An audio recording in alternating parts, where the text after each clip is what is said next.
Avec nous, Claire Chazal, vous venez de sortir chez Grasset, Puisque tout passe, c'est un coup d'œil au rétroviseur voilà, de votre vie. Qu'est-ce qui est plus dur finalement, Claire Chazal? C'est une rupture sentimentale, le départ de son enfant voilà, qui va grandir ou la fin de 25 ans de JT? Ce sont des choses difficiles dans des registres différents. Bien sûr que moi, ce qui concerne mon enfant est le plus important. Hmm.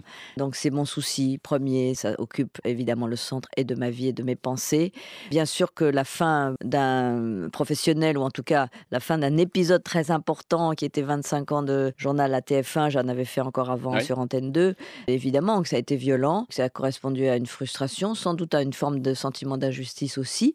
Et c'est ce que j'essaye de décrire. Des grands moments dont j'étais privée tout d'un coup. Mhm. Donc c'est vrai que j'en ai souffert. Mais après, j'ai eu la chance de retrouver quelque chose assez vite. Et puis d'aujourd'hui, d'incarner un peu la culture, notamment sur France 5. Et c'est très important pour moi, sur une émission que j'aime beaucoup, Ouais. qui est Entrée En libre. très libre. Et puis, bien sûr, il y a les ruptures sentimentales, car nos vies sont jalonnées. Ce n'est pas une révélation, mais Ah, peut-être, je ne sais pas. oh, non, non. Mais enfin, que le modèle familial Ouais. est explosé, je ne découvre rien. Que les vies soient non plus rectilignes, Ouais, mais bien un peu sûr. fracturées, Hmm. ce sont nos vies maintenant. Mhm. Ça fait évidemment des blessures. Et Claire Chazal, aujourd'hui on connaît votre appétence pour la culture, vous venez de le dire, Ouais. mais est-ce que finalement vous aimez vraiment la politique? Je- Ou vous aimez je- davantage les hommes et les femmes qui l'incarnent? D'abord, effectivement, ce qui m'intéresse peut-être, c'est plus les personnages que les idées. Ça, c'est vrai. J'en ai beaucoup Oui. rencontré, c'est vrai.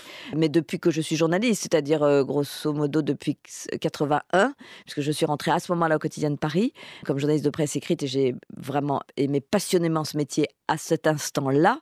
Alors à ce moment-là, j'étais journaliste économique, donc c'est ce qui Ouais. m'intéressait d'abord. Puis après, je me suis intéressée à la politique.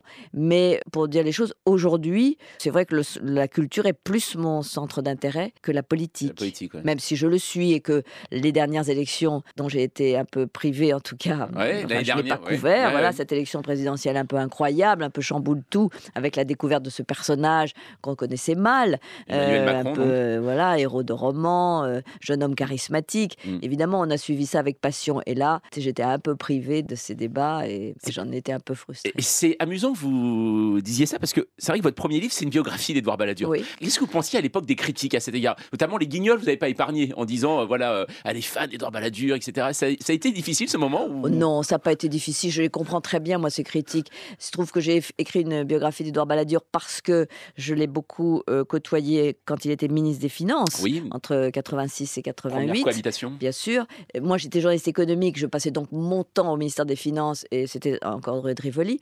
C'était pas encore à Bercy. Il avait d'ailleurs souhaité me maintenir là. Et puis après, je l'ai suivi dans l'opposition, bien sûr. J'étais très intéressée par cette personnalité, donc je regrette pas du tout. Ouais. Et je crois que peu de choses avaient été écrites sur lui, quasi rien, et que c'était un homme un peu mystérieux, qui avait des parts de mystère, né à Smyrne, conseiller de Pompidou, mais conseiller de l'ombre, Mmh. d'une personnalité étonnante, très cultivée, un intellectuel, mais aussi parfois assez dur, parfois empathique.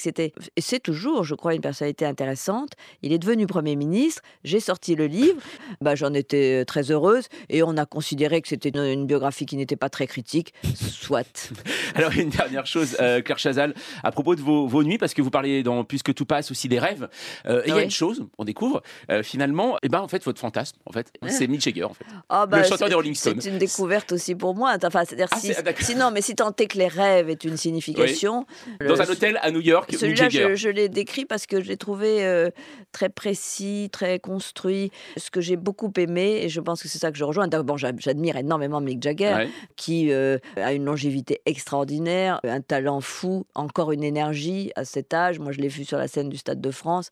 Les Rolling Stones, c'est tout de même quelque chose qui nous a accompagnés. Ce qui me fascine beaucoup, c'est cette bohème-là, cette émergence des artistes dans le New York des années 60, Voilà. fin 60, Voilà, vous 70. parliez de Robert Mapplethorpe, le Et photographe, évidemment, voilà. et surtout Patti Smith, qui a Mmh. écrit 2 très beaux livres et qui racontent cette bohème-là, où elles n'ont rien, où elles rencontrent Mapplethorpe, et ils sont dans cet hôtel, le Chelsea Hotel à New York, où évidemment est allé Mick Jagger, et sans doute que c'est ça qui est peut-être le fond, le substrat de ce rêve. Bah voilà, finalement on aura eu finalement un élément people peut-être dans cette interview. Enfin, non, non, Je ris, non, je je, plaisante. je le rattache à la littérature, Bien parce sûr. qu'encore une fois, ce qu'écrit Patti Smith, qu'elle a composé, et son amour de la poésie, et notamment française, et notamment d'Arthur Rimbaud, moi, me fascine, et c'est un personnage qui me fascine. Et ça, c'est à découvrir dans votre livre Puisque tout passe, fragment de vie. C'est publié chez Grasset. Merci beaucoup, Claire Chazal, d'avoir passé la Merci. journée sur France Merci, Info. Jean-Mathieu, merci.